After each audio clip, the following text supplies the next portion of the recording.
2014 সালে হয়েছিল বিনা ভোট, 2018 সালে হয়েছিল রাতের ভোট, 2024 সালে আমরা দেখেছিলাম দামি ভোট।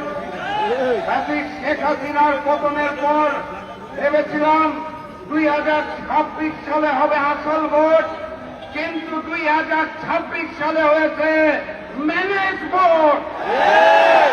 লন্ডন থেকে ওই মুফতি সাহেব এসে জনগণের সমর্থন আদায় করতে না পেরে প্রশাসনকে ম্যানেজ করে, টিপটেককে ম্যানেজ করে, কমিশনকে ম্যানেজ করে, সরকারকে ম্যানেজ করে ম্যানেজ ভোট আয়োজন করেছে।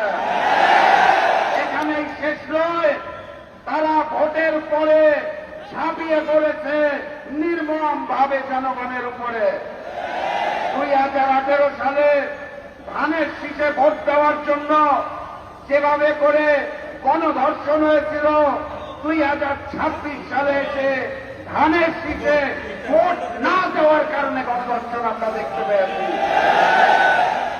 মজলুম যখন জালিম হয়ে যায় তখন আল্লাহর আরশ কেঁপে ওঠে। আমার আল্লাহর মুক্তি আর নতুন তাদেরকে বলতে চাই, মজলুমরা হাসতে জানে না, মজলুমরা কাঁদতে জানে না, মজলুমরা থামতে জানে না। আমরাও থামবো না ইনশাআল্লাহ।